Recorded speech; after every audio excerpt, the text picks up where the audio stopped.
मणिपुर में इस समय बीजेपी नेता संबित पात्रा प्रेस कॉन्फ्रेंस कर रहे हैं। आंसुओं का हिसाब होगा, आज नहीं तो कल होगा, जरूर होगा। मैं ममता जी के ऊपर कोई अटैक नहीं करना चाहता, क्योंकि आज मैं राजनीतिक मूड में नहीं हूं। ये राजनीतिक मंच भी नहीं है। हो सकता है कि सांसद अर्जुन जी मेरे बगल में बैठे हो सकता है बाकी सांसदगण भी मेरे साथ बैठे हो, मगर आखिरकार हम मनुष्य भी तो हैं, हम पत्थर तो नहीं हैं। मैं ममता जी के ऊपर अटैक तो नहीं करना चाहता, मगर मैं हाथ जोड़ के पूछना चाहता हूं। आप तो मां माटी मानुष कहती है ममता जी, क्या यही मां है? मेरे पीछे जो मां बैठी हुई है, मैं कल भी देखा था, मैंने टीवी चैनल के माध्यम से देखा, जब हमारे केंद्रीय मंत्री हरदीप सिंह पुरी उनके घर पे पहुंचे तो बिलख बिलख कर ये मां रो रही थी। आज भी जब से मैं आया हूं इस ऑफिस में, मैं देख रहा हूं कि अभिजीत सरकार की मां रोए जा रही। और अभी अभिजीत सरकार के भाई ने मुझे एक वीडियो दिखाया। मैं उनसे कहूंगा कि आप मेरे इस प्रेस कॉन्फ्रेंस के बाद वो वीडियो और वो जो तस्वीर है अभिजीत सरकार की अंतिम यात्रा की, आप साझा करें प्रेस के साथ। वैसे प्रेस के पास तो होगा ही। नरकंकाल है। 136 दिन के बाद अभिजीत सरकार के बॉडी को उनके परिवार को दाह संस्कार के लिए दिया जाता है। सर नहीं है, सर फटा हुआ है, हड्डियों को जोड़ करके सर बनाया गया है। मांसपेशियां नहीं है, केवल एक खोपड़ी और कंकाल को आप लपेट करके स्ट्रेचर पे रख देते हैं 136 दिन के बाद और कहते हैं तुम अपने बेटे के शरीर को ले जाओ। बंधुगण, चुनाव कौन जीतेगा कौन हारेगा ये तो माँ दुर्गा निर्धारित करेगी। चुनाव कौन हारेगा कौन जीतेगा ये तो जनता जनार्दन निर्धारित करेगी। किंतु क्या इस माँ की जो रो रही है, इस माँ के आंसुओं का कोई मूल्य नहीं है?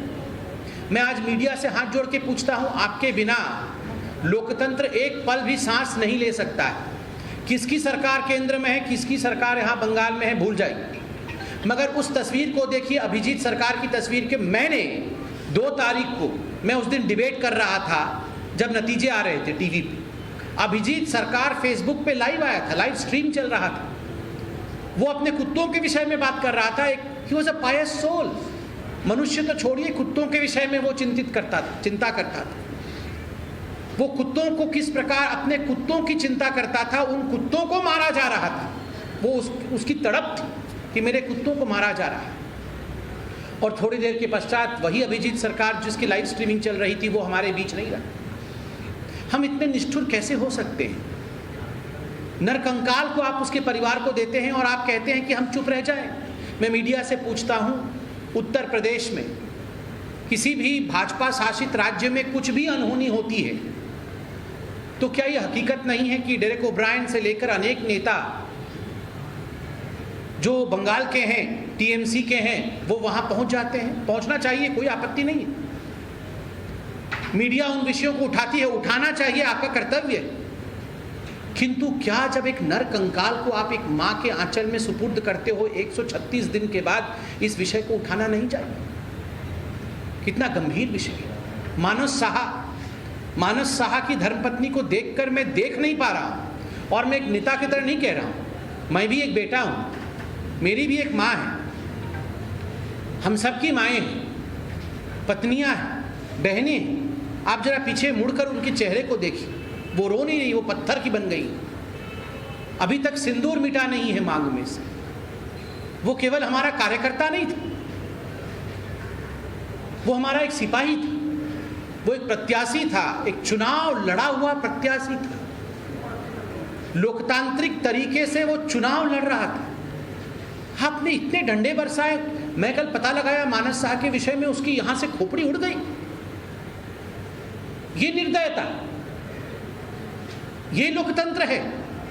टीएमसी के सत्ता के राज में ये लोकतंत्र है? Is this the constitutional Raj of TMC? Is this the constitutional governance of TMC is my question. बहुत दुख होता है। एक परिवार को आपने उजाड़ दिया, उसकी गलती, मानस शाह की गलती क्या थी? क्या किसी पार्टी से शांतिप्रिय तरीके में चुनाव लड़ना उसका गलती था? तो ममता के गढ़ भवानीपुर में संबित पात्रा, और इस दौरान जिस तरह से चुनाव में हिंसा हुई उसको लेकर ममता सरकार पर निशाना साध रहे हैं।